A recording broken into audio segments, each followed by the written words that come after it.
people ask me, how realistic are your books? And I say that at that moment in time, what that operator does is realistic. Now, having said that, is a single operator going to get it in 16 gunfights in a span of a week in downtown Mumbai?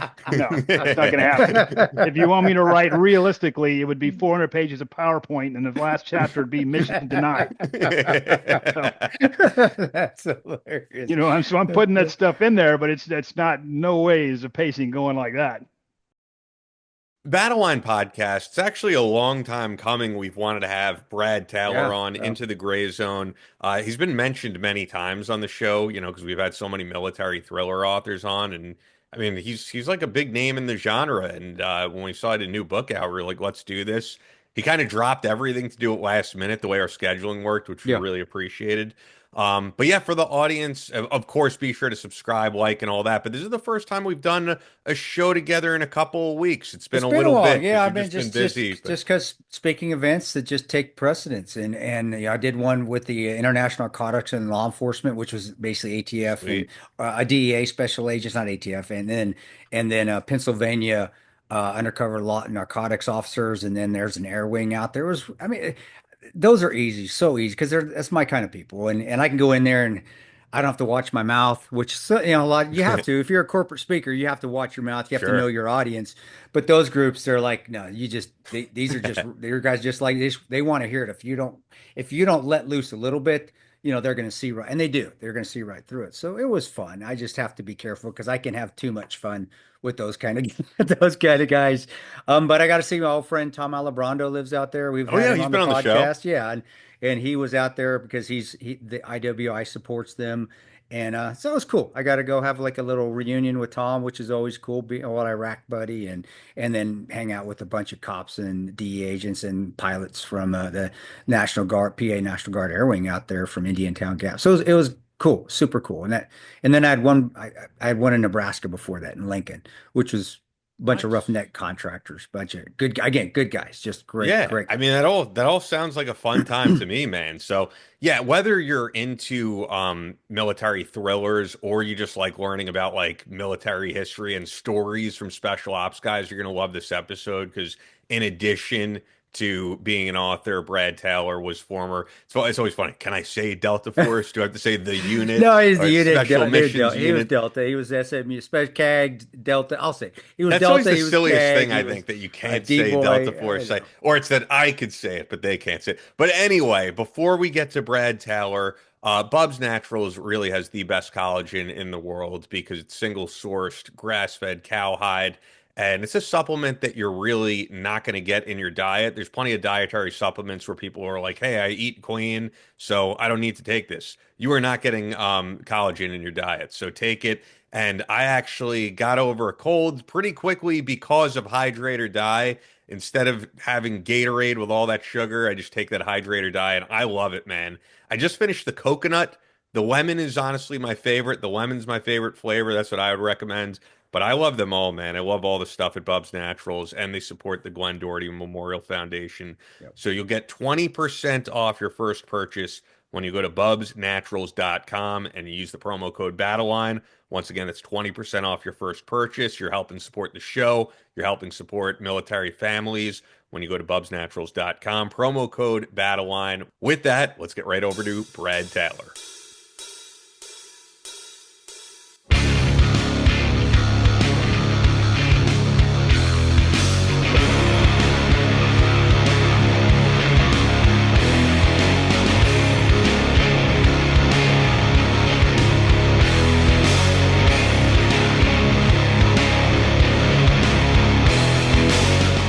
From Kansas City to New York City, from planet Earth to extraterrestrial life in space, a podcast with no equal, engaged in unconventional warfare through your speakers and headphones.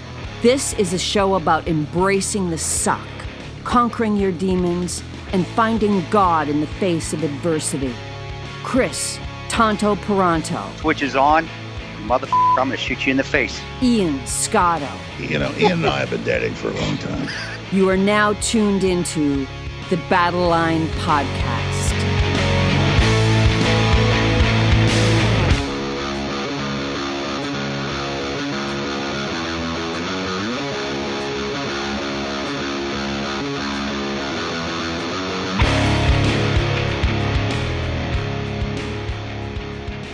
The Switch is on, Battle Line podcast, and we've been meaning to do this for a very long time, quite honestly, and I'm glad that we finally are. Brad Taylor, New York Times best-selling author, former Delta Force operator, retired as a Special Forces Lieutenant Colonel, 21 years of service.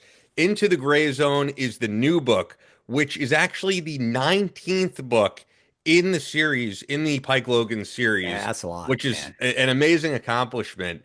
And I'm sure we're going to have plenty to get into, but it's an honor to finally have you on. Yeah, thanks for having me. I appreciate it. Oh no, I'm sorry to pull you away from your daughter, man. That's Oh no, see, and that wouldn't have worked for me. I'd have told whoever was asking. well, I didn't even know. So we were done shooting. I was headed home from the range, and we were actually at the Kickin' Chicken eating some wings, coming home to clean the guns. And I walked in the door. Elaine said, "You got a podcast today?" And I was like, "What? What are you talking about?" Oh, And I actually sent back when you said, "Can you do it today?" I said, "Well, they're getting me like I look like. It's going to be ball cap and no shave." Dude, what are you talking? That's what usually I'm in a ball cap. Who are you talking to, man? Well, you think this is a professional podcast or something? Yeah, my wife did. My wife makes me do things. Yeah, stay with me. My wife. Well, I have a studio at my house now, but I can't use it because it shows the guns in the background. And my wife does not want me. Yeah, so she's like, no, we can't do it. You can't. I was like, I built this whole, Ian, seriously, I just got the whole thing. That was the whole reason why I made my gun room. I'm going to do my podcast in here today. She looked at me. No, you're not. Yeah, no, you're not. People that don't was what before he passed away. That was what that guy John Bartolo had in Vegas, was all the guns in the background, which was cool. But anyway, I mean, there's plenty to get into with you: the military career, the author career. But one thing I was curious of, I know that you're originally a Texas guy, as you were saying, you no longer live in Texas. But what I was curious about, born in Okinawa, Japan. So, are you from a military family?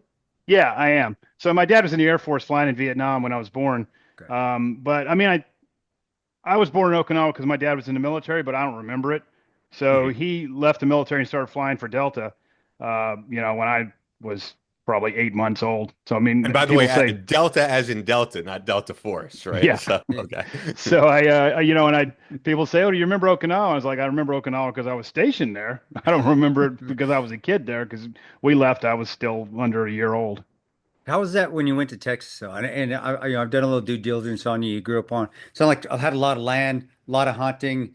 Was that what, around guns? I mean, come on. Yeah. So it's it wasn't a lot of land. We had about 40 acres, a little bit of property in East Texas. And my dad grew up on a farm. And he's from Mount Pleasant, where I live now. Gotcha. And I used to spend my summers out here, and I grew up in Texas, and I grew up camping and hunting and doing all that. We're just getting in trouble and everything. Is that what made you, I mean, was that what kind of started to steer you? I know it's early on, but towards the military, or was that later on, or was he pushing you to that, or was he? Yeah, but not the way you'd think. So what happened was I went to college, and my freshman year of college, I was a horrible student. I mean, just terrible. I was flunking out of school. So my dad said, if you flunk out of school, you're going in the Army. And at the time I was like, the Army? What do you mean I'm going in the Army? I had never considered it or anything. And, that's be all you can be days and that kind of stuff.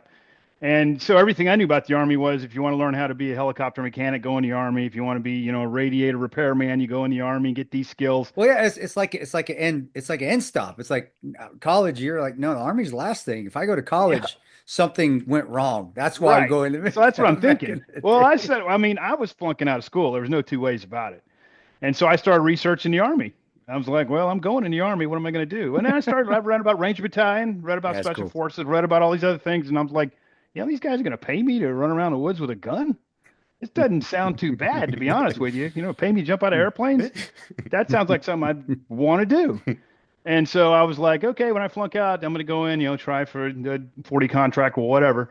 And by the grace of God, I didn't flunk out of school. I had like the lowest possible GPA you could. Hey, Tommy Boy passed. Hey, D. D. Absolutely right. D. So I'd say like my second freshman year, I went to RTC. I said, okay, that's what I'm going to do with my life. And I went to RTC. That was at UT. So you stay, and then you had to redo your, or just had to go back and get some more hours and it was so pathetic because at RTC you had to go 4 years anyway. Yeah. And most of the hours I had for my freshman year didn't count anyway.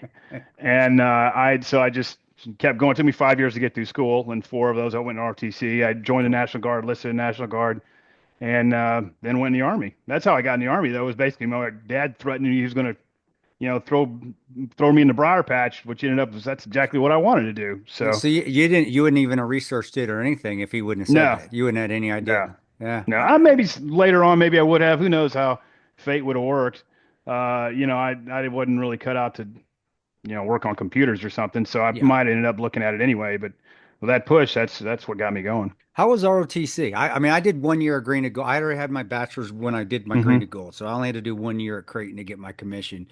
And I actually enjoyed it, and I didn't have to do the 4, so I went right in as a 3, an MS3, and then did my 4th. But how was that? And you're at UT, which that's as far as ROTC goes. I mean, A&M, A&M is the great, Yeah. but UT's a pretty good ROTC program, at least they Eh, are now. Were they not then? No, I mean, It's like- you talk about commissioning a ton of people. Well, I went to Ranger School as a cadet, and because what you can do that? you can't anymore. You used to be able to. Oh. They had it. The reason you can't, because if you go to Ranger School, they had advanced camp. I don't know if you had to do it. I did advanced camp. You had to do advanced camp, and they rate you 1 to 5 and Yep, all this yep, kind yep. of stuff. Well, at the time, you could go to Ranger School. That's right. I And if remember you a went to guy Ranger saying that. School and you Yeah. made it through with your tab, you were an automatic 5. You're a water walker. That's If you what I didn't thought. make it through Ranger School for any reason whatsoever, you were what's known as 3M, 3 marginal, which meant you weren't getting a commission. You were pretty much done for. It didn't matter if you got hurt or anything. And so it was a huge risk. I didn't realize the risk at the time I did it. But looking back on it, I'm like, man, that was stupid. That was you stupid. you put everything on the line on that thing. Well, they had a guy that was, I think it was 2 years, maybe 3 years after me, went to Ranger School. You had to compete for a slot. I mean, you're going to some of the best cadets there are. Yeah. And something happened to him. He wasn't going to get his tab. And they had him, this is back when they still had Desert Phase out at Dugway. Mhm. And he had him out there guarding ammo with a live gun, and he committed suicide. Oh man. Wow. And they said, "Yup, that's it. No more Ranger School for cadets." And so it ended. That was I remember them saying that because I was a Mustang one with that. I had my enlisted time, and I heard about that. And as for me, that got my tab as a as a private at battalion, then Yeah. got your tab moved up. I was kind of pissed. I was like, no way. You guys got to go earn your stripes before you can Yeah. go to range. I mean, I was okay with airborne school, fine. Go jump. That I'm okay with that. But no, I'm not down with the Yeah. Ranger. Tell me, trust me, I hit it. How was that I didn't when let you went anybody through, know. when you went through as a kid? How was that then? I mean, you Well- or did you were you on the slide, man, the whole time? Nobody knew. Well, first of all, I learned to make friends with the bad guys. You find Yeah, the bad right. boy, be his friend. Right. And because there's one thing I could do. I mean, I could write op orders. That's something I was great at. That's awesome. We're gonna but pick you every land time. navigation was kind of my weakness. So it's like, you land navigate for me and I'll write the op order for you. I'll be your RTO. I'll do whatever you need to. And so we just had a symbiotic relationship trying to get through that course. But yeah, I hid it from everybody because I was also in the Guard. And so I'd say, I'm Texas National Guard. I didn't want anybody to know I was a cadet. I'm a cadet. So you did the basically SMP. Yeah. Well, I enlisted first, and then right after that, I'd signed a contract and had to go Yeah. SMP. God, SM, and that's for those that don't know, the simultaneous membership program means you can go to the officer school, but still have an enlisted rank. Yeah. So Yeah. you're like which is cool. I mean, but yeah, Yeah. man, I'd have slammed your balls too if I'd have known you were a guard Yeah. guy as a cadet coming through Ranger School. But that's cool that that you figured out how to win the game, and that's what Ranger School is. It really It is. kind of saved it made my Army career because my GPA obviously was horrible. And so they, when they do branching decisions and all that kind of stuff, it's based on GPA and based on this, and your preference is in there, but you're racked and stacked with everybody else. I mean, West Point's right off the bat, and then you're going to get whatever's left from them. Yeah. And so being, Airborne Ranger qualified was a huge help. What was that like coming back to ROTC with your tab though? I was king shit on Turd Mountain. I mean, well, that's what I was actually going to say is like when I went to RTC, I forgot what I was starting to say is we had, 4 cadre members, none of them infantry, not a Ranger tab within 800 miles. So at Texas? they didn't At UT. at Really? UT when Oh, I was there. Okay. So we had quartermaster guys, we had a signal Yeah. guy. We the PMS was ordnance. Trying to think all the people we had. There weren't any infantry guys. Period. Wow. Yeah, Wow. We had one armor guy who was really, and I respected him. He was special forces, way before Special Forces was a branch. So he was Special Forces in Vietnam. Now he's an armor guy, and he was just a real crusty old guy, just doing whatever he wanted to do. That's cool. I went to Creighton in nursing, and we even had a tab. We had one tab guy, and that was the nursing school. So yeah, Yeah. that's a Yeah, lot we didn't to have tab anything. in. And so, Yeah. getting ready for Ranger School, I didn't even have anybody to help train me because all I did was read everything I could read about it, which was if I can run all night and not get any sleep, then I'm good to go. Nobody said anything about thinking. There's not going to be any thinking involved in this thing. All I got to do is be super tough. So I was physically perfectly prepared. Mentally, as far as everything else, I was like, I could put a claymore together, and I could do the combat water survival test and all these little things you had to do to certify that you're capable. But patrolling and all that kind of stuff, I was woefully ignorant. Well, you didn't Did you get have any experience. hallucination stories or anything? Yeah, 'Cause well, we've heard some I was crazy going to ask the stuff same like thing. that. I was going to ask the same thing. Oh yeah, I got plenty. I actually one thing I don't like is I got hammered I got a minus for falling asleep, and I was not asleep. I was wide awake, and that guy just walked over, tapped me, and said, "You got a minus." And I was like, "I'm awake. What are you talking about?" Of course, he didn't believe me. No. That's how, so many guys too. I'm sitting here, but you look like you're zombie because you're not moving. I mean, Right. but you're freaking tired. What are you gonna do? Yeah. What do you want me to do? All right, you want me to start to do a Yeah. jig? Just to Move my make sure hand that- every 5 minutes, let you know I'm. What was your what was your best or worst experience from Ranger School? My best experience was this guy they jerked him out. He did a really horrible job, and I wasn't supposed to get a patrol. I mean, you do the math. They can give it to anybody, obviously, but I figured, okay, I'm safe. And this is in the mountains, and they hollered my name, said you're in the hopper, and we had like 15 minutes for the helicopters were landing, and you're supposed to do all this planning and all this, and I was just like, what? I was like, oh man, I'm doomed. Looking back on it now, I think they were like, the helicopters are coming in, he's already go on this phase. Even if he tubes this thing, I thought if I tubed it, I was done for, but I think they were probably thinking if he tubes it, we're still going to let him go forward. But I just started screaming orders, everybody do this, do that, and just threw everything out the window and just said, what do I need to do? I got to get this done. You get the security done. All that stuff just did in about 15 minutes. We boarded helicopters and flew away and landed. We got out to do the mission. And I was like, what? Everything, it was in Florida, and everything looked exactly the same. I mean, everything looked the same. There wasn't a land feature anywhere. And I'm patrolling. And the RI walked up to me and talk about giving pity. He said, hey, what'd you see back there? And I said, we crossed a couple of roads, whatever. And I said, I didn't see anything. He said, you didn't see anything on that road? And I had seen a medevac vehicle. And I said, because I didn't say I saw anything because he's not part of the play. Yeah. I said, well, I saw the ambulance. Is that what you mean? That's what I mean. What does that mean? And it dawned on me, he's telling me that ambulance is there for the objective. Isn't that the weirdest thing? And you are in Florida. I just tell guys it was like an atrium. You're working because people think it all looks different. You see these beautiful pictures of Florida, but that's not Eglin. That's not Eglin. Eglin's like Biodome with Pauly Shore, and where you're walking like shit. Everything looks exactly. And at night, it just all blends in. You just And I've missed one like go that out on the too. back of your head, and you don't see shit. You don't see nothing. And I had one like I wasn't in charge, but a guy was in charge where they did that same medevac thing. You don't think it's in play. You think it's just there. It's just I'm not going to report on it because that's part of this. Not here, but that's the marking. That's the demarcation. That's where you're supposed to stop, idiot. That's where you're. He's there, so when you do something bad on the objective and get hurt, I can get you off the objective. Hint. So anyway, I got an honor grad go for that, just for pulling everything out of my butt, and so that's probably my best part of Ranger School. Cool. The worst part of Ranger School, I recycled right off the. I was going to curse. So I recycled right off the damn bat. Say whatever you want. We're 10 minutes in now, so YouTube won't knock us now. We're good now. We can cuss now. I showed up to Ranger School, and like I said, I could run all day, do all this, and I could do all the individual infantryman stuff. I could pull security. I could disassemble a weapon. I could put a claymore. I could do all this stuff, but I didn't know shit all about patrolling. And so I started I failed my first patrol. Deservedly so. And I kind of blame some of the senior enlisted guys that were in my squad for doing it. I went out to do a reconnaissance. They came back. We'd had been pissing rain on us for days. And when I came back, it was our first sunny day. They'd taken all their clothes and hung them up in the trees. And they were all hanging up in the trees. The senior guys did? Well, yeah, the guy when I left him at the patrol base, that's what he did. It was squad patrol. Yeah. And Mhm. so I was a no-go because they put all that stuff in the trees. Whoa. And so I took it. Okay, I got to mark that down. You got to lay the law down before you leave. Don't do something like that. Well, eventually I get to patrol, and I can't figure out where my patrol base is, but I'm smart, so I see how this works, and so I know how the roads are on Benning. I knew how the roads. I could see those on the map. Yep. And so I put my patrol base right on a road intersection because I'm thinking, Okay.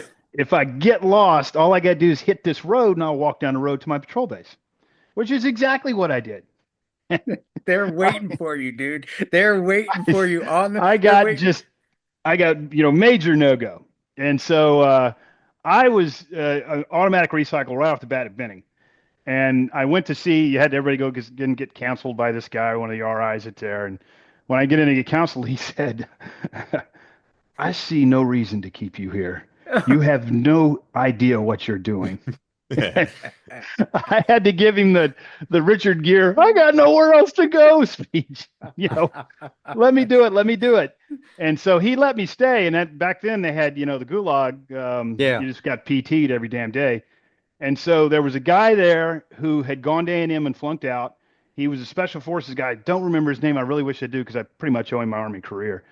He, since he went to A&M and I was from Texas, he found that out. And so he started hazing the hell out of me. He'd come over and haze me, and he, in a good-natured way, and he said, what are you here for? And I told him what I was here for. And he said, I want you to come by my hooch each night at the end of, after chow. And so I went in there, and he started teaching me how to patrol, which turns out is all common sense. Don't walk on the road because the enemy will ambush you there. It's not rocket science we're talking about. And so I took classes from him because, like I said, in RTC, there was nobody that could give you classes. You could read a manual, didn't do any good. I mean, the most we ever did was, bounding Overwatch was about it. And there's no spaces really to do the patrolling when you're at until you go to advanced camp, or I think they do I was past that when you're freshman, you go to Knox and you do like a basic camp, but it's the advanced camp where you kind of learn how to patrol, but that's it. All of our patrol base activities and many tactical movements. We did it on the actual University of Texas football field. Yeah, so we had the football field every Thursday. One Thursday would be, drill and ceremonies where you just march around. Another Thursday, you'd, set up, do bounding Overwatch from one end to the other and call it a day. So I wasn't really well prepared, but this guy taught me, the whole time I was in Gulag, I saw him every day. And then when I got back in, I was like, it's not that hard. Somebody just need to clue me in. And so when I got back in, I went in with a, gusto and went fine for the rest of the way. But that's probably my low point, was like, I'm doomed. This is it. Benning is, I think, where most people recycle anyway. I mean, even ours class, we had half recycle and then moving on the rest of the phases. It wasn't, you have recycles, but Benning, you lose the Benning phase, you lose everybody because it's patrol, and it is patrolling. It really, because it's just guys just don't know how to do it until they get one under their belt. The sad thing is I actually had to go there a month early to cadet instruction, where they had all these Ranger qualified cadre from around the country to supposedly teach us how to patrol. But it was what they really taught us was how to use the map base and how to build a sand table and how to, the mechanics of how Ranger school works. Yeah. Which comes in handy, but if you don't know how to patrol, it's not going to do you any good. That's still amazing that you got through as a cadet. Because how many cadets do you think got through? I don't know. There couldn't have been a lot, man. Because no, I know that when I was there, we had 2 cadets that I know left while I was there, and once I got recycled, the rest of them went on without me. I have no idea. People are like, oh, did you go to Granger school with him? No, I was in class 11. He was class 10. I was only there for a couple of weeks. But do you think you're writing, reading? I've watched some of your other podcasts. You'll start reading at a young age. Do you think all that, all that studying, because you said you picked up the op orders, that wasn't an issue. You started to pick up the technical stuff. Was that reading a lot to do with that? With you growing up around books and enjoying books? And it probably did. I just a lot of it, you know how Ranger school is. Everybody's on a short fuse, and if you can, it's teamwork. If you get the teamwork going, And I'm not lying. I learned early on, get the bad boys, figure out who the bad boy, and you always knew who they were because they all came out the same way. So It's I true. start True. camoing the same way too, you know, and get on their side and tell them, hey, I can help you with op order because a lot of bad boys couldn't really write an op order, and that's the one thing that I could do. I guarantee you're going to get a go when you're a leader if I'll write the op order for you. So That just says a lot for the knuckle draggers at Range Battalion that, yeah, we just like to bang our heads against the wall. Hey, we just want to run into shit. But that is a skill that I had to learn was writing the op orders. And, but as soon as it was common to me, that was common sense. I had to figure it out. And then some guy sit down with me, an IOBC guy. yeah, How do I do this? Just follow the Ranger handbook. It says right there. yeah. Holy shit, it does. Oh, okay. I just really need to copy and then fill in my stuff. But it is once you get one thing under your belt, and if you're smart and you have some common sense, you're going to pick it up. Yeah. And you don't let the stress take over from you. And you being an astute reader, you already knew how to research. I mean, Yeah. that's Yeah. And that's felt sorry for the guys that like we had a couple of guys that recycled into our platoon. By now it's platoon operations in Florida, and he doesn't have any. There's no camaraderie with the group or anything like that. And apparently he got recycled because he was stealing food, which automatically was like, okay, we don't like you.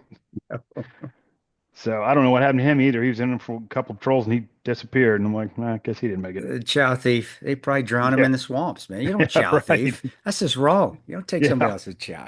Well, and Ian, I know I always bogart. So I start getting into talk like I'll tell Ian, man, I got nothing to talk about, and then I'll No, this bogart is the whole great though freaking- because I mean, look, the military stuff and the Ranger School stuff, I don't have much to add because that's not really my expertise. I'm not a guy who served. That's always kind of been the theme of this podcast, I guess, is that we have the civilian side and the military side, and that kind of matches a lot And of then, our but then audience. I'll go down a hill and we'll just stay in it because I don't want to let. It's like, oh my gosh, let's talk story. Here, grab a beer. But- Let's just well, start. well, Let's just talk one stories, thing- man. One thing I would like to say, though, and maybe we can get further into your military careers, is like with the success of a guy like Jack Carr, I think a lot of people when he came along said, wow, like there's finally a military author who actually has been there and done that as a Navy SEAL. And I think people forget that there were guys like you who were doing it prior. Because most of the guys in the thriller genre, truthfully, right, the Tom Clancy, Brad Thor guys, like they don't have the background of you. So, and I know you've kind of poked fun also on Instagram of movies and stuff like that, where you go, Yeah. this isn't how we talk. This isn't the lingo. So you do have that advantage when you write books that you don't have to speak to anybody and say, hey, is this how it would be done? Because you did it. You have a 21-year military career. Yeah, a lot of it. I mean, there's a lot that you still have to do research, on the baseline level of how an operator would do this or how an operator would do that, what happens in a gunfight here or there. I can get that, but the technology advances so much that you don't want to start talking about, tapping a payphone when everybody else is using cell phones. So it's hard to. I've really got to keep up with that stuff because it just goes and goes and goes. Do you Awesome. have access still to McCall, or do you have access up to Northern Virginia or anything where I mean you're never going to do cover for status, cover for action sort of stuff, give up OPSEC information, but where you Yeah. can call and say, hey guys, what are you guys kind of doing now? And then much respect for you because you don't put anything classified out there that's Yeah. going to get guys killed, but you're right, you still have to maintain some ability to be relevant in 2025 compared to 2010. Yeah. So And how do you do that? It's the opposite problem, to be honest with you, is I don't want to write about anything they're doing. I don't want to know what they're doing because as soon as I know what they're doing, I can't write about it. Gotcha. So I don't even want them to tell me how they're doing it. So most of what I do is through watching criminals. What does a criminal do? And that's what I'm going to do. And as I start developing things in the book, saying we're going to do this, and this, a task force is, and we never had that when I was in, and then I'll get an email saying, hey, we got that. Well, now. Would you take that out of the book? Oh Like, shit! So you're putting stuff in that. But I'm just making it up. I mean, I never saw it. I just look at. So I mean, a good example is we had a. I wanted to have a way to find this, group of bad guys inside a building that weren't using their cell phones. So they knew turn the cell phones off. They're using their cell phones only on Wi-Fi, and that's how they're talking, and we can't pick it up. Well, I read a story about a criminal. When you have your cell phone and you go into Starbucks and you log in.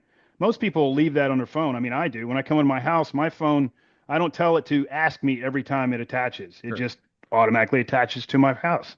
And if I've been into that Starbucks, the next time I walk in, my phone will recognize it and log in. Well, these criminals figured that out, and they had a Starbucks in Manhattan at the first intersection outside that Starbucks where everybody stops and waits on the light. They hovered a drone above the group of people that spoofed the Wi-Fi of the Starbucks. Everybody was in that Starbucks phone hooked up to the drone, and they sucked all the personal data out of it and got credit card information and everything else and then flew away. And I was like, wow, that's something. I'm going to use that. And so I ended up developing a capability to do that. But I guarantee you, I know we're doing it. Yeah. I just don't want to ask anybody. If anybody tells me, I mean, I still have clearances. So if anybody tells me something, then I can't use it.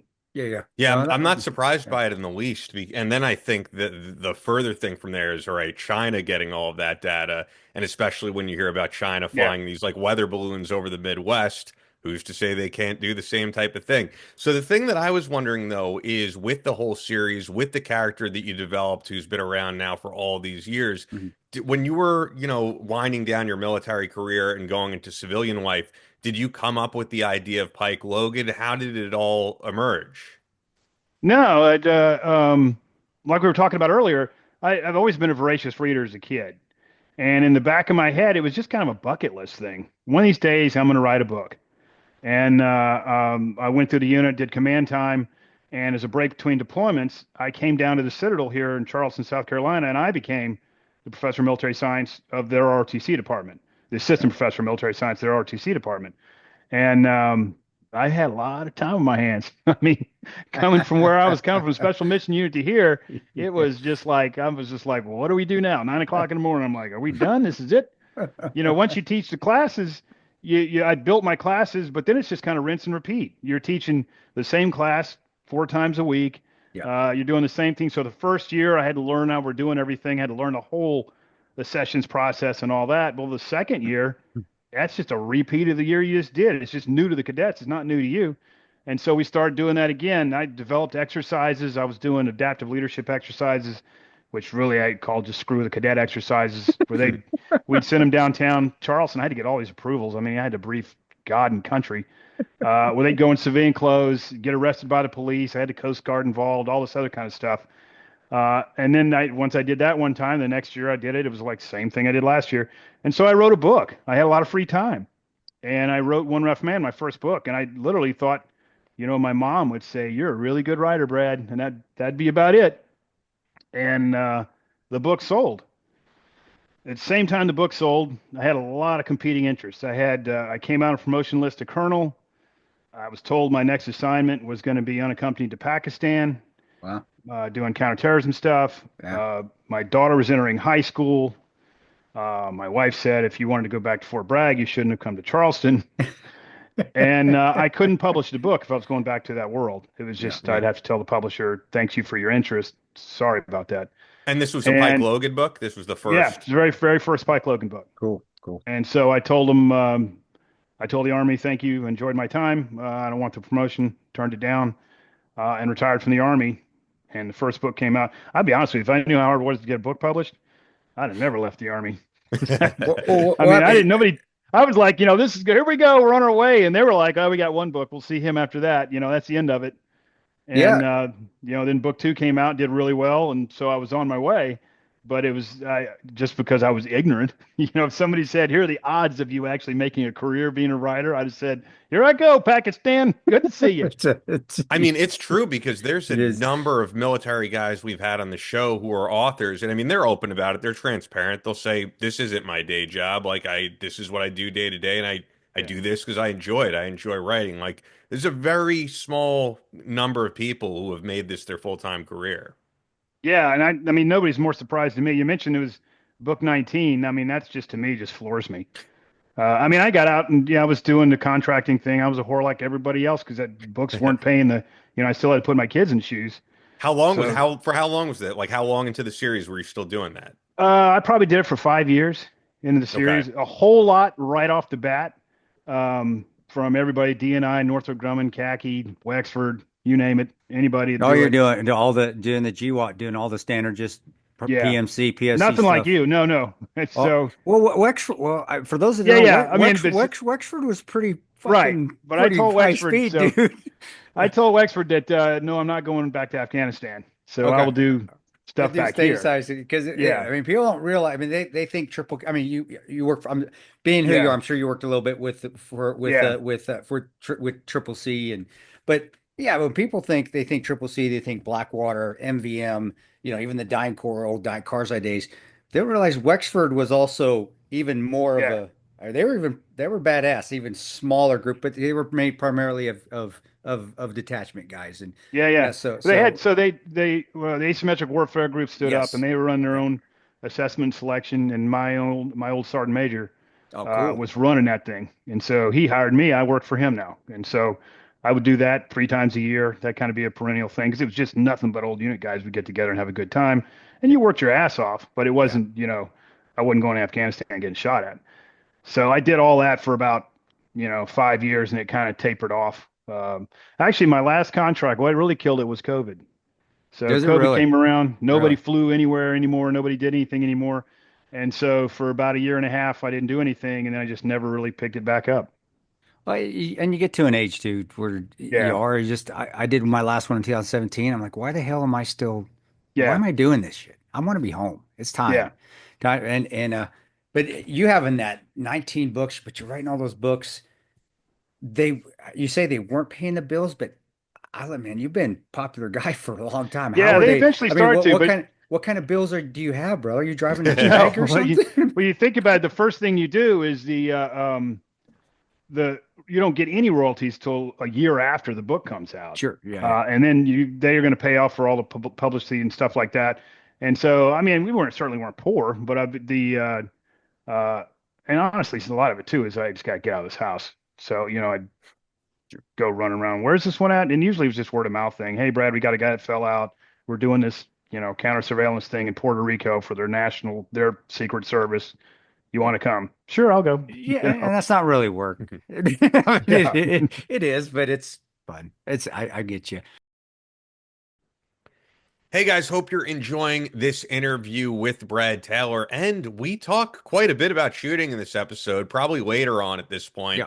But yeah, if you are a shooter, you want to be shooting with the best ammo out there, and that's Fort Scott Munitions. Fort Scott Munitions is a manufacturer of multi-federal patented solid copper and brass CNC spun ammunition designed to tumble upon impact in soft tissue, leaving devastating wound channels for faster bleed out and quicker incapacitation. This ammo was originally developed to innovate and improve on the standard of military-grade ammunition design.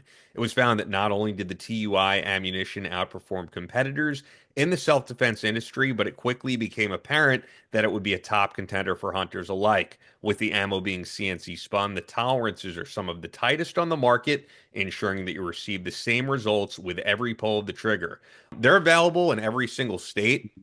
Even here in New York, even when I lived in Connecticut, which is an even less gun-friendly state than New York, but you'll get the best deal through us when you go to FSM.com and use the promo code BATTLELINE because you'll get 15% off your order of select gear there. So it's FSM.com, promo code BATTLELINE. We have so many listeners now who've been shooting with them for years thanks to hearing about them on the podcast. So join them and Chris and, everyone else who shoots with Fort Scott, FSM.com. Promo code BATTLELINE. We also have the best night vision sponsor out there. And if you've been following Photonis on Instagram, they've been talking about how they're really expanding their U.S. manufacturing, which right now is more important than ever, I think. No, it is because of all the tariffs and everything Yeah. going on, and we should bring Going on and then not going on. then not Yeah. Hey, but why even chance it? Bring your manufacturing back to America. Yeah. Make sure your products are in America, and you do in the gun world. To be quite honest, we do look at that. We do want, is this an American-made product? And the problem is a lot of it's not. So bringing it in, it does mean a lot in the 2A community. So at least in that aspect, Photonis is coming back, and I guarantee you, they're gonna get a lot more people coming over to them just for that simple fact is the manufacturing is done in the United States. Yeah, and we're going to have those guys back on very soon to talk more about that, Phil Otto and Sean Kirk. We've done plenty of episodes with them, So check them out, guys. Now you can have the superpower to see in the dark with the Viper Binocular Night Vision System by Photonis, the global leader in night vision solutions, providing more high-quality night vision capabilities than anyone. Military, law enforcement, and public safety end users utilize Photonis Defense Solutions to give them the edge at night in tactical situations and rescue operations. Hunters, shooters, boaters, and enthusiasts can rely on the Photonis Defense Viper Binocular to become masters of darkness. The new Viper binocular system carries the same features and benefits as the Photonis Defense Viper monocular with a ruggedized body and harnesses the power of the Echo Intensifier tubes, giving you sharper images, reduced halo, and industry-leading ultra-fast auto-gating across the range of dynamic operating conditions. Go to photonisdefense.com right now. That's PHOTONIS defense.com for more information. Link is in the description. Or you can just visit your local night vision dealer to check out products from Photonis Defense. They're top notch. And with that, let's get right back to Brad Taylor. I know we're jumping back because we really didn't get into your detachment, your CAG days. But how was that moving and when you're moved from, your, I don't want to say regular arm, but you moved from the I would say tier 2 units to the tier 1 unit, or how was that, man, when you moved into there and did it fit? Do you have any good stories? Because a lot of people don't know a lot about and maybe you want it that way. And if you do, I get that. But we don't about your Delta days. I mean, they know you're in there, but it really not. I can't really talk about, anything that I did in there because it's all still classified. I can talk about how I felt about it. Yeah, no, that's what I want. No, when I went through selection, I thought every day was my last day. I mean, every day I was good because you never know how many people are left or how many's doing what or whatever. We had this thought in our head. There was these speed bumps on Camp Dawson. And if you came back through and hit the speed bumps, then you were cut. And so every day, you get in with a bunch of guys. And if I got in with the guys that I thought were losers, I'm like, oh, this is it. I'm done for. We're getting out of here. Well, one day we got in the back of the van and it was just nothing but studs. And everybody in there, I mean, it just damn Bigfoot in the woods moving around. And then we felt the speed bumps and I was like, holy moly. And this is a long time into it. I'm like, holy moly. Can't believe it. I'm like, well, if they're cutting me with these guys, I got nothing to be ashamed of. Yeah. Turned out they weren't.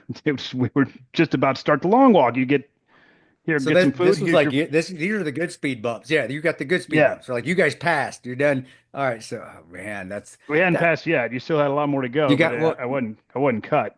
How was your 30? I mean, was it 30, 40 miles that you guys had on your long walk? I mean. I don't know what the actual, I'm not allowed to say, I guess, and what the actual mileage is. It's a long ways though. It was nighttime into daytime. I'll tell you that. Oh, that's just sucking it up. I always, because I read like, man, I know he's there, but I always just want to hear the story. And I do like, not even the combat stories, but the induct, the vetting stories, because that's really where the rubber meets the road. And that's amazing. And it was, I would say it's the finest organization in the military. And obviously I'm probably biased, but, and there was a lot of, it's a huge fight between the Rangers and Special Forces. And I had a ton of Rangers and a ton of Special Forces guys. And the Rangers always claimed Special Forces guys because they were Rangers before they were Special Forces. So they're actually Rangers. It's just a pissing contest, but it's fun. It's a fun pissing contest. And we still give each other shit. You know that. Yeah. And, like Colonel and moving up there, can you talk a little bit about just maybe not in the book side, but just leadership and teaching and recommending because the military has changed quite a bit. And I even know guys that want to go in and, seeing what you saw and now, you have a plethora of information because you read so much as well and the state of the world. What is your thoughts on today's military? What is your thoughts on if a kid comes and says, I want to join? I mean, what are you going to tell them? I'd say join. I think there's I think we have a lot of a self-licking ice cream cone that goes on. It kind of, people want to say, depending on the administration that's in there, the Department of Defense is a gigantic battleship. It doesn't turn on a dime. And, I served 5 presidential administrations, and it never ceased to fail to amaze me that I could go to bed, the finest freedom fighter this world had ever seen, and there'd be a presidential election, and wake up the next morning to find out I can't fight my way out of a wet paper bag. I'm a pathetic pussy. And then I served 4 more years, and what do you know? Now I'm a freedom fighter again. The people just tend to want to see what they want to see. You know, when they talk about a lot of stuff going on right now, I hear it, and I got some good friends. You know, most of my friends that I served with are now running the damn army, and it's like, you know, oh, he's a Biden appointee. And it's like, what are you talking about? He served 35 fucking years in the military. It's, you know, he started under Reagan. He didn't wake up. I think the general public has some kind of misconception that the president comes in and says, we need new generals. I'll pick these 12 guys off the street and make them generals. And that's not how it works. The guy's been there all the time, whole way through. Well, on that point, actually, true. and this does That's get into the politics of things, and I don't know your feeling on it, but you know, when Pete Hegseth was appointed as SecDef, there were the people who were like, he didn't earn this. He doesn't have the experience of a General McChrystal or someone like that. So that surprised a lot of people. I don't know your feelings on it, but Yeah, I mean, the Secretary of Defense is a different animal, and obviously the president gets his choice of who he wants to pick. sure. I would, you know, you would have to, you know, as far as what constitutes experience in his realm, you know, I don't fault the guy for, you know, that hasn't never served in, you know, he wasn't in Desert Storm. Well, he's not going to be commanding a brigade of tanks, okay? Yeah. I mean, he's got people to do that. So, Yeah, No, I get that. I just wanted to hear your feelings on it as a guy who has the career that you have. And getting into, you know, your writing itself, I think something that would be interesting to talk about is with the whole Pike Logan character and the amount of books that you've written with this character. At a certain point, do you ever feel like you're being held back of, I can only write about this one thing because it's taken off so much? Like, I know Brad Thor at one point did do a book that wasn't a Scott Harbath book. Some people liked it. Some people were like, what the hell is this? I want Scott Harbath. Like, do you feel like I can't do exactly what I want creatively because of the success of this one guy that you created, or do you still manage to No. make it exciting? No, I think that, and I actually, it's funny you should mention this. You probably talked to my publisher. We're talking about doing a standalone. Just to, I was just saying, hey, maybe I want to do a standalone here in the future. Is that something in the realm? And so I'm under contract now for some books, and one of the books is an either-or book. I can either do Pike Logan or I could do a standalone. So far, I haven't felt constrained. You know, people said, you know, what else would you write about? And I think if I wrote a different book, it'd be a Pike Logan book, except instead of looking like Pike Logan, he'd be a little bit shorter, taller, you know, something, but it'd still be Pike Logan. The only thing that's hard about writing a series is you've got it, the characters have to grow. Human Yeah. beings always grow. I mean, you go to college, it's a different life. You have a baby, that's different. Your first job, you learn, you grow, everything changes. You go to combat, you're growing right there. And you change at the other side of that. And so that's the hardest part, is making sure all the characters are growing. It's not the same guy he was when he was in One Rough Man. 19 books later, he's a different dude. Yeah, and you and can't- this. Go ahead. I'm sorry. Sorry, Go ahead. well, I was just going to say that this one takes place in India. You know, I was wondering where that came about, and Yeah. you know, what other stuff you're looking to explore with this book, and you know, future books with the character. I'm saying India is why India? Yeah. I mean, that's Okay. weird to me. I'm like, man, what?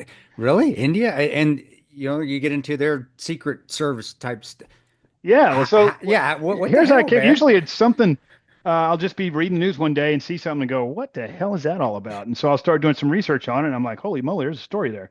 So, you know, a year and a half ago, the Sikh separatists in India used to be their Al Qaeda. This is in the 80s. They were the ones that were doing all the killing. They blew up an aircraft in Canada, killed everybody on board. They were doing, you know, shooting people up in India all over the place. They wanted their own country. The Khalistan, the Sikh separatists said, we want our own country. And they were their versions of Al Qaeda, to the point where Indira Gandhi did an attack on their holy site. Huge battle took place, and she ended up killing like 400 people. 2 months later or 4 months later, her bodyguards, the Sikhs are real martial guys, they're always in the military and stuff. So her bodyguards were Sikhs. They turned on her and killed her. She was assassinated. Well, that's all in the past, you know, in the 80s and early 90s. Well, flash forward to 2023, actually maybe in 2024, and a Sikh guy in Canada, which is the largest population of Sikhs outside of India, is in Canada. He got killed by a drive-by shooting, just got mugged, no big deal, nobody paying attention to it. Well, then Canada came out and said, Modi and the Indian government, the RAW, their version, their RAW is the Research and Analysis Wing, their CIA smoked this guy on Canadian soil. And I was like, what? Why would India go to Canada and kill this guy? That doesn't sound right. But I mean, I know the Canadian government wouldn't come out and say that publicly unless they had some damn good proof. Well, then 3 months later, the FBI arrests the guy in America. And the Justice Department says, hey, the Research Analysis Wing and Modi sent this guy over here to kill this Sikh. He was going to assassinate this Sikh separatist. And I was like, okay, I got to dig into that. There's a story there. And that's where it actually came. I started doing research on India because of that. What Wow. what research did you do? Do you have like book research? Oh, yeah. Paper research?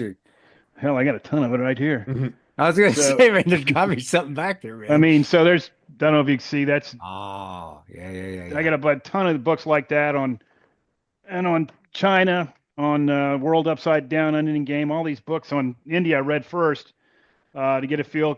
Originally, I was going to go with Pakistan, and I got so sick of writing about LET and then Islamic terrorists. So I went the China route because they were always fighting China too. And so I started doing research on that side, and that's a twist in this book is China. It's a gray zone, hybrid warfare, China, United States, and India doing this fight inside India, not even knowing who the actual fighters are, who's doing the damage. So that once I got all the research done in my head of what I think I'm going to write, I'll actually travel to the place. If I can get boots on the ground, then I'll definitely do it. I mean, I've written some books that had Syria. I'm not going to go into Syria, but I can fake the funk from Iraq good enough to figure out what happened in Syria. And so we went over to India, and I, went from Mumbai all the way down through Goa, up to New Delhi, Old Delhi, down to Agra. I'm just wondering, when you say That's we, awesome. did you travel with your family or? No, just my wife. She's the one that I make her do all the work. Okay. So she She's your, plans the trip. she's your bodyguard, dude. You got to take That's her, right. man. She She's plans gonna the trip. She protect you. buys the tickets. She schedules the whole thing. I just tell her, hey, I got to see this site in X city. Figure it out. And some of that's actually funny. I was in Turkey, in Istanbul, and I said, hey, my next thing's going to be in Romania. And actually, she wasn't even with me. I said, I need a train ticket from Turkey to Romania, and I'm going to do the next part of this thing in Romania because I'd found something other.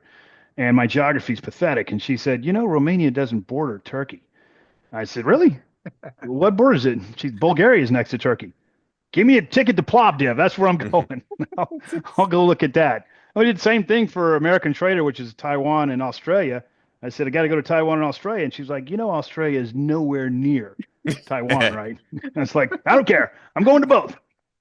Do you get to write off all these trips as a business expense? Because I mean, Yeah. it is. Oh, Yeah. Oh, holy Yeah, cow. and they're actually, it's a lot of work. I don't get a lot of time to mess around. So, I mean, for India, we were there for, I think 14 days. And I mean, that's everywhere we went. So Mumbai, 3 cities in Goa, then to New Delhi, Old Delhi, Agra, Jaipur, and then back to Mumbai. You don't get a whole lot of time to see things.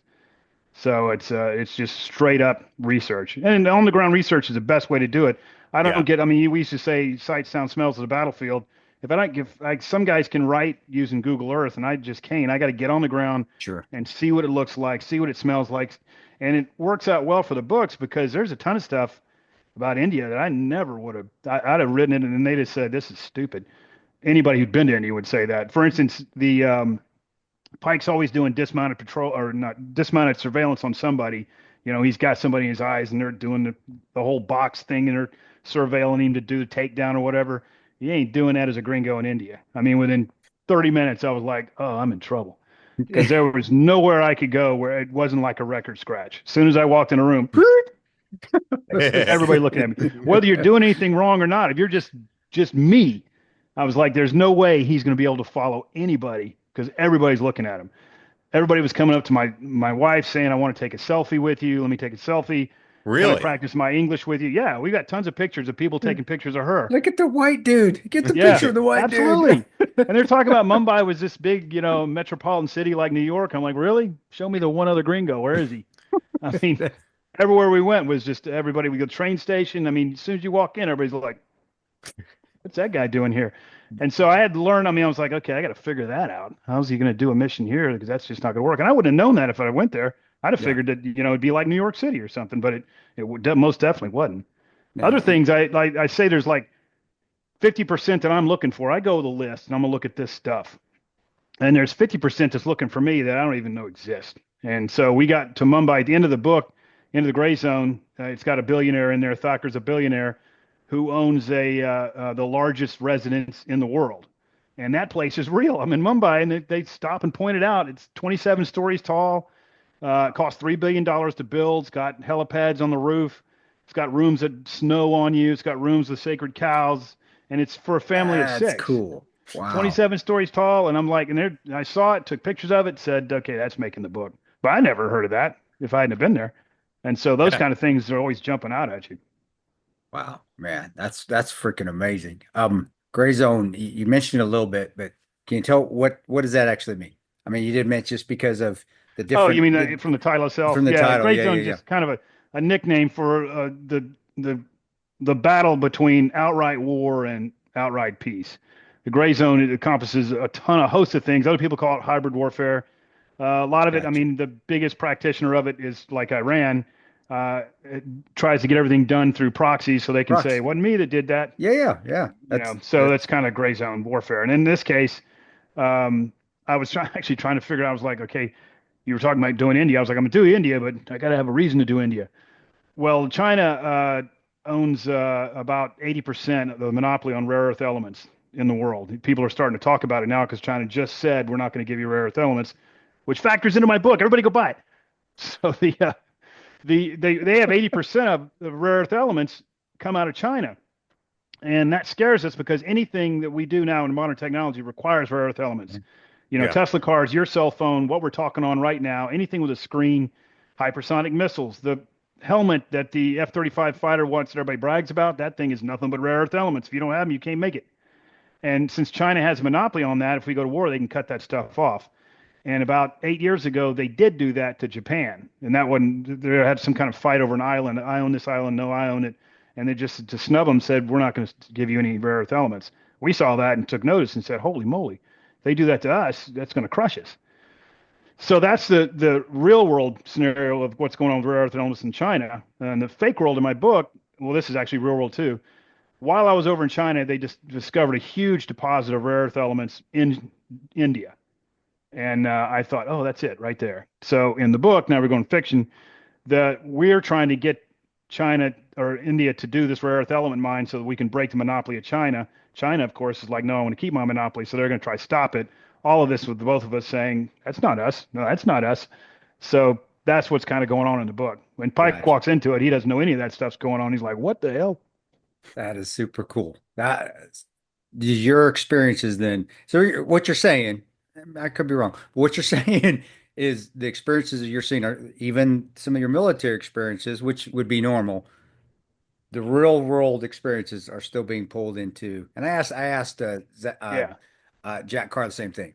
Your real are still, as much as you can't help it, you're still going to be pulled into a fictional book. I mean, you can't do anything about it. It's your experiences. That's just how it is. But they're still a fictional. But we're still clear. It's a fictional book. So I try to use as much real world stuff as I can. In fact, one of the hardest things about writing as close to the edge as I do on current events is that current events are current. And if something goes sideways in what you're writing, well, I'll give you an example. Dead Man's Hand, the last book I wrote, was about Ukraine. And I wrote to my publisher and said, here's my idea for this book. But before you all jump up and down and say I'm a genius, there's some risks here. Risk number one is the Ukraine war ends before this book comes out. Russia wins, Ukraine kicks them out, something happens, they sue for peace.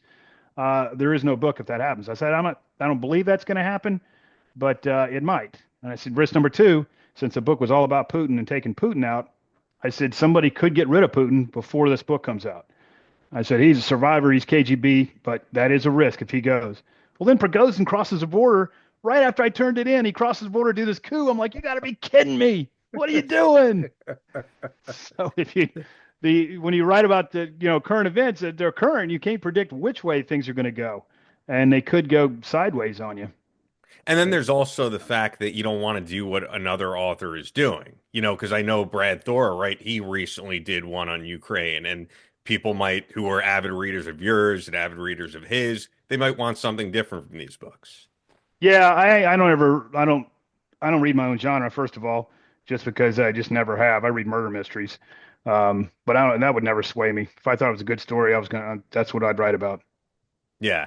Uh, Is there a reason you don't? Is it just you don't want it to influence your work, or is it just hard to find enjoyment because this is such a big part of your life now that it's like I'm so busy writing these, I don't want to be reading other people's.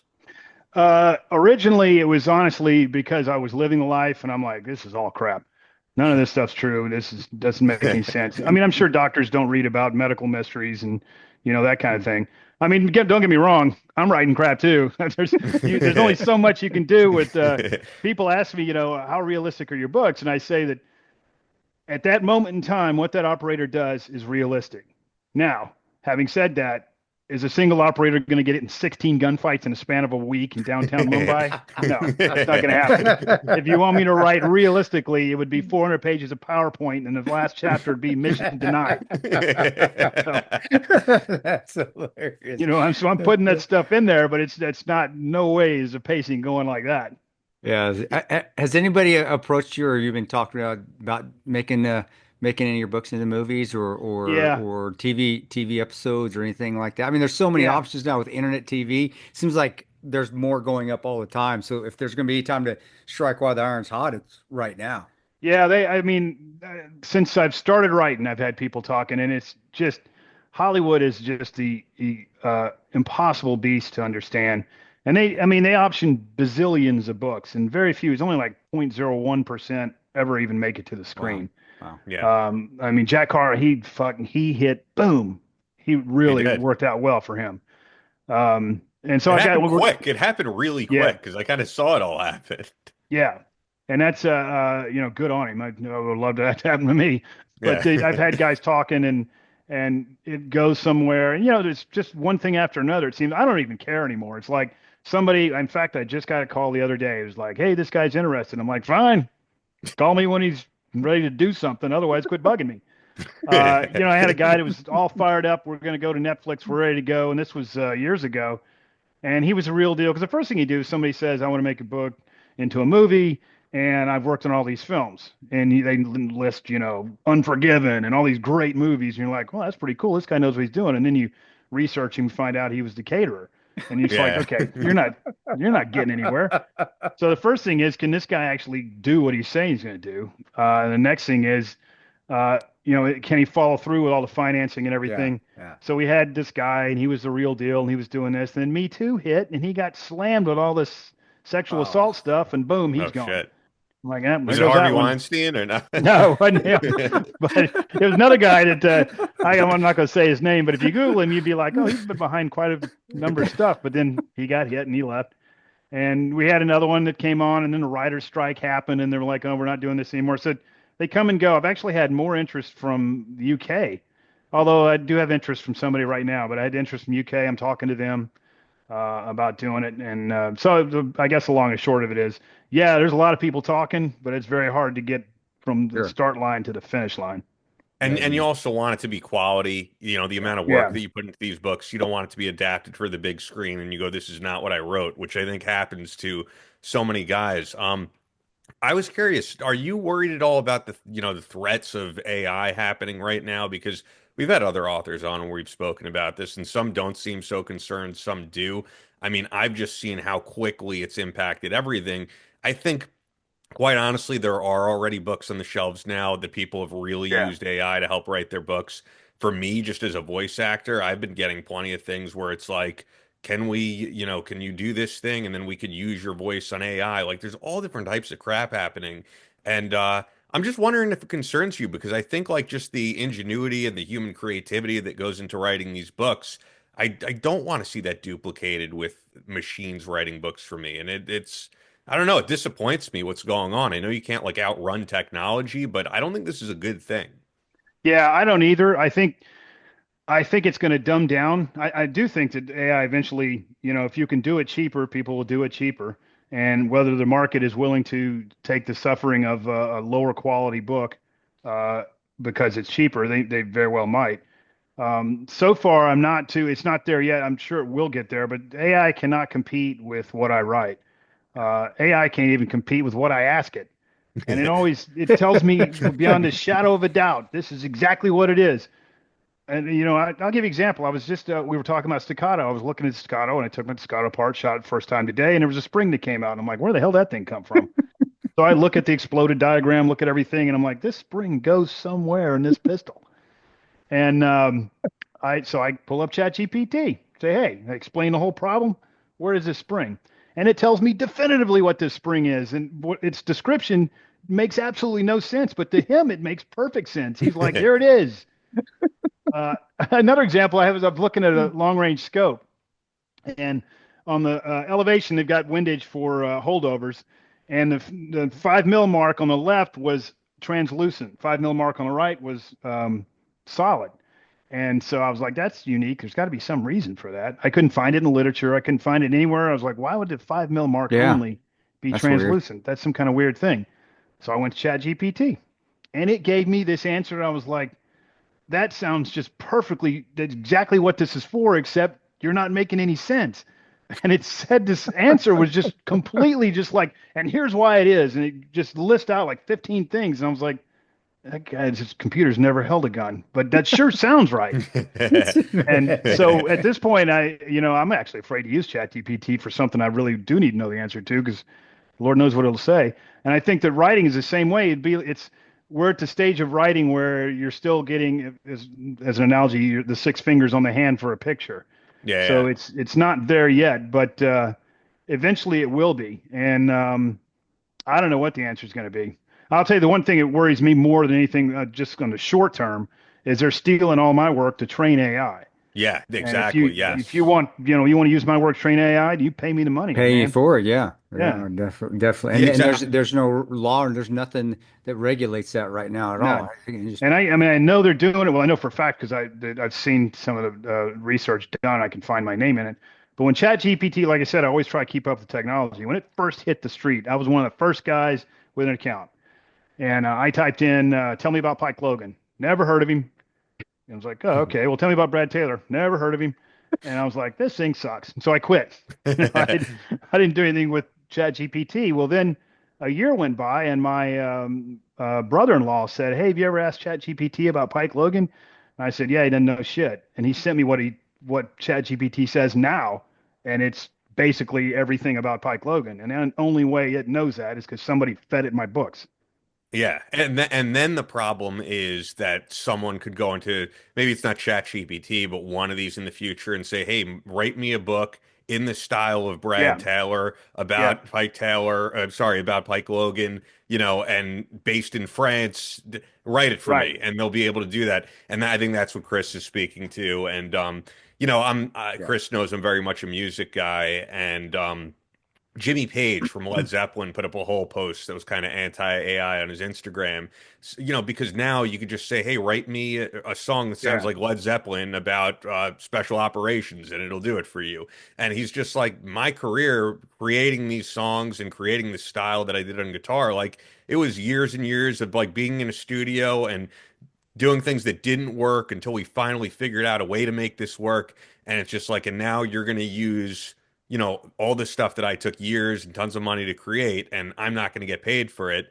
And yeah, I agree with you. I mean, you're not going to you can't really uninvent technology. It's the same argument that the anti-gun people make. Like, people are printing out 3D guns now. Yeah. Good luck. It's not going to go away. So, I mean, if it's here, at the very least, you have to pay the people whose work it's being trained on. Yeah, and it's not only, Meta's doing it, Google's doing it, obviously. OpenAI is doing it. They're the forefronters of it, but everybody's doing it now, and they all just steal. There's for me personally, there's a library that steals, and it's kind of a shady way of doing law because it's an economy of scale. So they're saying we're just a library, except they've got billions of titles that's open to the entire world. Well, that's not a library. That's piracy. You're giving away my books to everybody. You're not going to the local library and checking out a hard copy. You've stolen my digital copy and you're just giving it away for free. So there's a law just hasn't caught up to how it's using it. And that opened that giant library. The AI folks, Meta, Google, they just said, we'll just use that library. That's not us. And so their argument right now, when we're going, not me personally, but there's a bunch of people trying to stop it. Meta's like, hey, that's not us. That library's open to everybody. Go get the library. And, libraries they're based in, some country, Belarus. You're not going to get them to stop. You know what's funny? Where this all started was Napster. Remember? That's what right. That's the Napster. exact same thing as And, Napster. and Yeah. remember when Lars Ulrich from Metallica came out and said, like, this is wrong. You're stealing all this music that we spent Yeah. years recording. And everybody was just like, shut the fuck up. You're a multimillionaire. And he was just like, no, it's not about me. It's about everyone who's trying to write music. No one's going to want to do this anymore in the future if they can't get paid for it. And I've heard a lot of other people say it before, like Lars Ulrich was right. A lot of people just thought he was a whiny multimillionaire celebrity, but like he was absolutely right. He was ahead of the curve. He saw where things were going. Yeah. I didn't get to finish the Translucent. I know that Chris was wondering what about that thing was. Yeah, go for it. Go for it. Yeah, Sorry. what the hell? Why is So I got why the is whole half? I got the Chat GPT version, which is all this stuff about ballistics and everything else, which sounded just like if you didn't know anything about guns, you'd go, this guy, that's why they do it. Well, that's it. But I read it and I was like, this still doesn't make any sense to me. And I'd asked the question about 40 different ways trying to get this answer. And it still didn't make sense. So I said, hell, the scope manufacturers in Europe, and I sent them an email. Said, hey, I got a question for you. I don't want to look stupid here, but your 5 mil line on the left side is translucent. I don't get it. For the windage, what does that matter? Why did you do that? There had to be some reason you did that. And I emailed back and said, that was a printing error. It's solid all the way through. But ChatGPT had an answer for ChatGPT it. just said, this is the reason why. That's There's AI a damn printing sucks, error on the Trevor. damn brochure. Also, AI just knows how to bullshit. Just absolutely. It sounds like you're just right. Man, this is spot on, and it's just a pile of shit. That's fucking great, dude. Oh my lord. My last thing, since we were on guns, man, how was the Staccato? And which Really which version is it? What are you shooting? It's I've got an XC, and this was the HD, the brand new HD. Yeah, Took it out today and shot it with my daughter. And the HD is that the full size? That's not like the little. No, it's a 4-inch. It's it kind of a is? mid-size. Yeah, Okay. Oh, it's a wow. 4-inch. So the XC is a giant full-size thing. Yeah.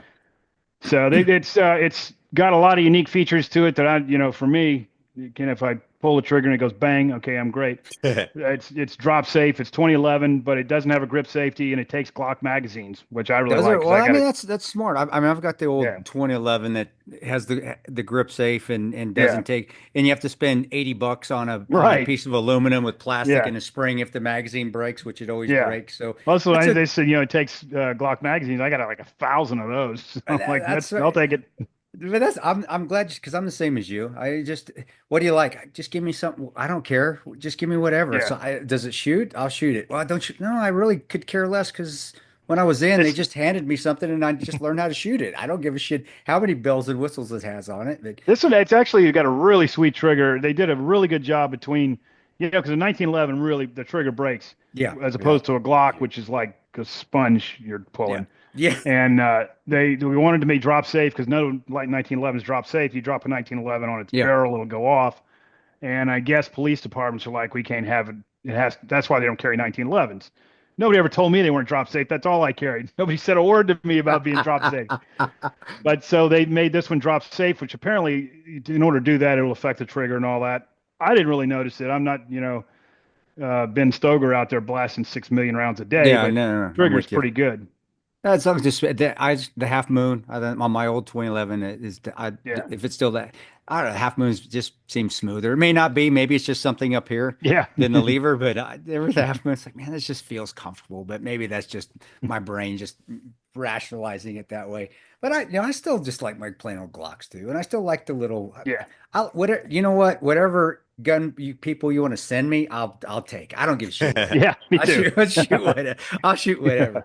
But now Staccato makes good. It's just the spring wears a little after quite a few thousand rounds. I'm 3 years of shooting it. My spring's starting to wear. Does it? It's feeling it's like an old Cadillac that just needs to tune up. It's just chugging along. But that's why Glocks and people can give shit about Glocks all you want. They don't do that. They're gonna fucking run and run and run and run and run. I just don't like the trigger. I mean, I got Glocks. I got a 23. Well, I've got a ZevTech, which is basically ZevTech. Glock. Yeah. And so that's why I was shooting that last time with my daughter. She was having trouble with flinching. I shoot a Mark IV with a 22.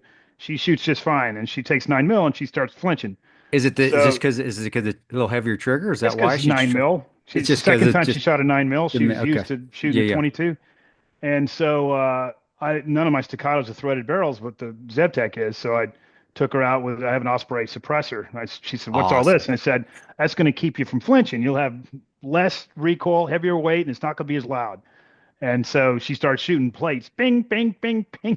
It's like, next Dad, time I we go want out- one of these. Here, but you better write another book there, brother. Yeah. Next time we go out, I'm gonna have her shoot the P4 and say, "Okay, now see you do it." That's so odd. How can I ask if you don't mind? How old is she? Or if you She's don't put that out 22. here?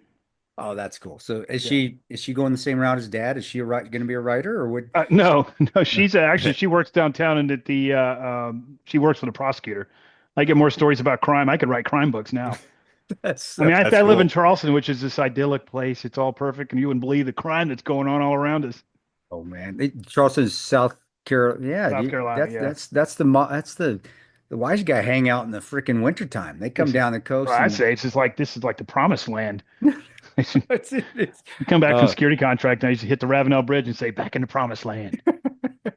That's awesome. I did a speech down there just 6 months ago. So I'll forget the company, wonderful company, but it is. I still drove in and felt like I was in that Yeah. old Sandra Bullock freaking Yeah. 90s movie where she's some southerner on the coast. Because it still feels that way. But you're Yeah. right. I mean, I'll be quite honest. I've been there a few times over the last 20 years, and it did feel a little rougher. I ain't gonna lie, it did. It's pushing back and forth. Well, North Charleston for a while. North Charleston's its own city. Yeah, So okay. there's Charleston, and people. I mean, it is North Charleston. They think when people say North Charleston, they just mean you're in Charleston just to the north. No, it's its own city. It's Its called own North place. Charleston. It had the highest homicide rate in the United States. That's- we were setting a record. Per capita, how they do the ratios for that. For per capita, we were killing more people than anybody. Than Chicago was. And they- wow. So they had to hire. I mean, that's North Charleston, though. Yeah, that's not Charleston. That's completely different. Completely, they're right over the bridge. It's just a couple Right. miles away. You know, It's over there, completely North different. Charleston. Yeah, That's it's just wild. like going from Tijuana, man. You're that's Yeah, way in exactly. southern. They cleaned it up now, though. When I first moved here, I was like, "Have you seen the homicide rate up there?" Like that. The last thing I wanted to ask you about, before we wrap up here, was you were speaking about how you can't really read a lot of the other military thrillers. I was wondering, what about movies? Because I did see the stuff, and I mentioned it earlier, the stuff you post on Instagram where you watch movies and you go, no operator speaks like this. I mean, there are movies coming out where there are guys involved. Yeah, that movie Warfare coming out. I'd love to get one of those guys on because I know the director or writer's a Navy SEAL, which is Yeah. cool. Chris advising on the 13 Hours Yeah. movie, having Yeah, it was, people like that. and that was So- cool. I was really happy Yeah. how he allowed us to be part of that, and Yeah. they So I'm something curious, we- are you able to watch any of them and enjoy, Yeah. or are you just like this? No, this no, is it's not not- how it goes. No, it's not. I can do a willing suspension of disbelief easily. No matter what it is, because I mean, I do it in my own books. I'd be a hypocrite if I mean, there's certain things in my books that are like, I'm going to do this. In the real world, I would be told no. There was no way the United States would do this. But I can watch plenty. It's just when they do something remarkably stupid that I just like, could you not get anybody in here? Yeah. I'll give you a good example. I was talking to this British guy. He was, was going to do the movies, and he said, well, what is the name of that movie? It's got Russell Crowe. There's a drone operator. Proof of Life? No, it wasn't Not Proof of Life. It's Not the old one. It's a new with David movie. Caruso. He's the Air Force guy. He's got a drone, Let me and see if I can Google this. Thor's brother's in it. Whatever his name is. I can't remember who. I know I never watched it either because it was like, then this doesn't. It says good. Land of Bad. Is that correct? Land of Bad. Kind of That's bad. it. I couldn't. I wanted to So watch it. he and says, then I couldn't do it. he's like, hey, did you like Land of Bad? We thought that was pretty accurate. Well, as soon as it opens up, Russell Crowe's walking around. He's a captain in the Air Force. He's got a Hawaiian shirt on underneath his uniform top, which is unbuttoned, and he's got a full beard and a gut that's hanging over his belt. And he's obviously the oldest captain the world's ever seen. Well, as soon as that comes on the screen, I'm like, oh, come on. I mean, that kind of stuff is just like, you could Google that. You don't even need anybody for that. And on the other hand, there's like Triple Frontier that was down. That was Or a- 13 that- hours. that was Actually, a- 13 hours is another one. They That did it- you they see, did a really, good I mean, job. you watch the shooting and stuff going on 13 hours. It's like that stuff, like Triple Frontier. Would they really go down there and rob the guy? And could they get the helicopter That flying was and all that that? was a good one. That was But it pretty was a good movie. Ben And they Hooflick don't do did a anything good remarkably job. stupid. If it's plausible, yeah, okay. They, would that really happen? Probably not. But could it happen? It could. It I don't know. On could. the other hand, would you have Russell Crowe, big fat ass, 60-year-old captain, with a Hawaiian shirt on? No, that just would never, ever happen. Yeah, I give Proof of Life, but honestly, Proof of Life is probably one of the first ones that was actually decent. With the Yeah. uptown, this is downtown. I love that's still we still Yeah. joke. We used to joke. I don't know if you guys did on the radio. We do that shit all the time. Uptown, this is downtown. The I got chicken so in the sick of right hearing wings. about Heat. That's another one. But that was their Yeah. movements were So, pretty to freaking answer your good up question, and there, down. there's plenty of movies that involve special operations that, if they don't get everything perfect, I mean, like Extraction. I know the guys you said you advised in 13 hours. I know the guys you advised on Yeah. Extraction, specifically the bridge scene where they're doing all Yep. the shooting. Yep, And that's pretty damn good. I mean, you see that and you're like, okay, now could that guy take that much punishment throughout the movie? Probably No, not. no. But I can do willing suspension of disbelief because you're trying to make a movie. So those kind of things don't bother me. It's just when it's something, well, another example that Without Remorse came out with the Tom Clancy character. It was supposed to go on the big screen, but it ended up on was it on Netflix. Michael Jordan, the black guy, Michael Jordan. I haven't seen guy- that guy. one. I know you're talking about. Yep. And so he's a Navy SEAL because they all have to be Navy SEAls. Get that out. So he's a Navy SEAL, runs around, and his boss gets him. And his boss is a lieutenant commander, female Navy SEAL. I'm like, Was it Okay. Demi Moore? Did she come back no, for it a was actually cameo or something? African American female Navy SEAL. Huh. And I'm Ah. like, why would you do that? This is supposedly modern day, and that's just not a thing. Maybe 30 years from now that might be a thing, but it's not a thing right now. Who wrote the script and just said this is something we need to do to turn off Brad Taylor? And That just So seems no- to be the trend in movies right now. I mean, that's why it would be a whole nother discussion, but I mean, that seems to be why this latest Disney movie flopped. People are just like, this isn't what we want. Dude, Why do you have to change absolutely don't try everything? to change tradition. Yeah. Traditions are fine sometimes. And if Yeah. there was a female Navy SEAL captain that, okay, it's plausible. We can, but there isn't. yeah, one. but That's there the isn't whole one. thing. That's There and I'm isn't not saying I'm against that at all. Don't No, get me no, but wrong. I there's don't want anybody to not take one. away and say Brad's a woman hater. No, that's not it. It's just that doesn't exist. That's not a nothing- thing. And just I dislike that as much as I dislike a big fat ass Russell Crowe with a Hawaiian shirt being a captain. Being a captain is not a Not a thing. thing. It doesn't Yeah. exist. Yeah, and movies do have to take it serious, and that's I did have a change of heart about Hollywood on ours because they did. They would ask. We were on, and the guys that Harry Humphreys, he was the military. He's been in the movies for a long time, SEAL, and then he brought all the other SEALs in, Arabito and Yeah. Yost, Johansson, who plays one of the GRS guys. He's the actual GRS guy I worked with on the job. And so they did, but that was part of his thing was, man, we know this is going to get hammered by half the population, so let's at least Yeah. eliminate this part that we can and do our best. And the actors took it seriously. Pablo was awesome. But I know that. So if my books ever made it to the screen, I'm sure Jack Carr would say the same thing. They're going to change stuff. But you you got to have be a no- part of it. You got to be a part of You it. can, but at the end of the day, it's not going to be the book, and you just got to internalize that and say it's not going to be the book. There's going to be something they have to do because it's a movie, It's a movie. and as long as they maintain true to the character, and it stays to the character of what I want to see, then okay, that's okay. But you can't change something so completely flip flop something. No, you're right. And Right. that's one of the we were talking about. If he ever goes to a movie, is that guy going to be true to the character? Because truthfully, once I sign the rights over, there's nothing I'm doing. I mean, if I was Tom Clancy, yeah, I'd get script review. I'm not Tom Clancy, and the studio's he's got a director. It's got his vision. The actors have got their vision. Does he really want the damn author with his vision? No, I bought the rights. You shut up. We're going to work this way. So it's just a kind of a leap of faith. Is this guy going to maintain true to my vision? Because I'm not going to have you say once it happens. You're so right there. You just get Yeah. lucky. And Yeah. when you sign those life, that's what I was worried about. Sign this life rights away. They're going to put me in a tutu. I mean, it's not far fetched. Yeah, 'Cause right. That's me. But they could. I'm in a tutu with high heels on. And Yeah. it's like, oh my gosh, what am I sure I want it? But that was in all of our heads. Yeah. Like, oh, they could do whatever they want to us. Right. As soon as Yeah. we sign this, it's done. Yeah. And we did get lucky. We did. We very shocking that. No, it wasn't shocking. I was shocked, but I shouldn't have been. We just got lucky. But you're right, man. They could just totally bastardize Yeah. it and turn it And into the only thing you have going for you is that they want you to promote the movie, and if I thought it was pathetic, I'd be like, yeah, I ain't promoting that. In fact, everybody asks me, I'm going to say that movie sucks. Do you want that, or do you want to change that script?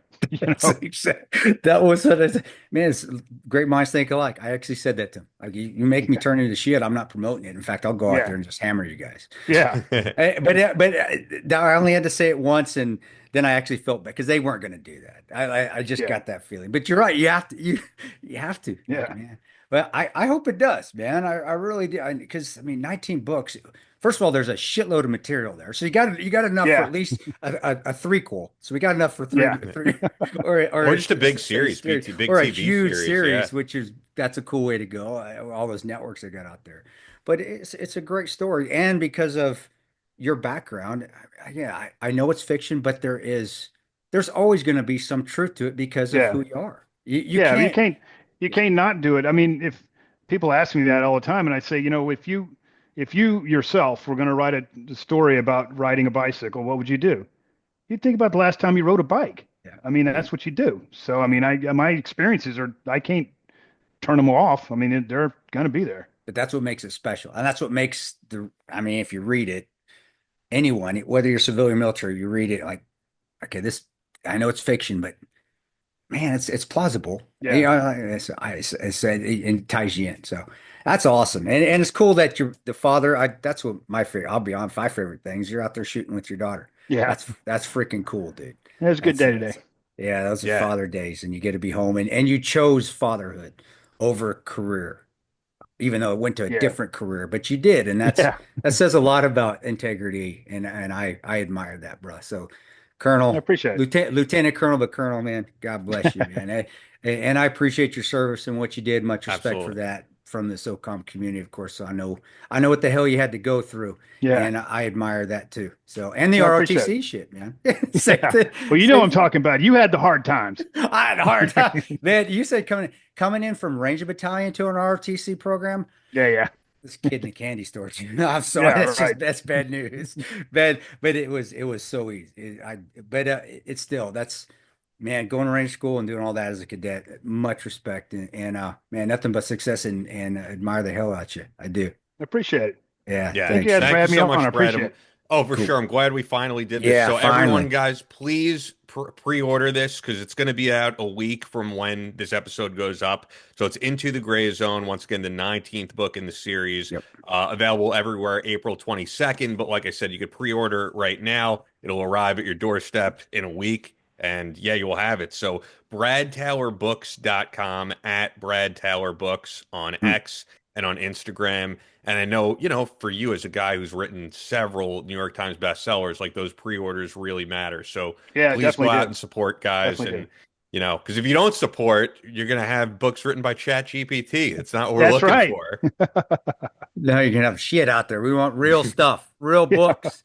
Support. I appreciate you guys having me. Oh, absolutely. Thanks for going long here. I appreciate it. Know, I didn't know you could have shut me up at any time. We're about right on for us. We do the long form. But now I appreciate it. And tell your wife and your family thanks for letting us take some of your time tonight. Yeah. Thanks for having me. I appreciate it. We'll do it again next year.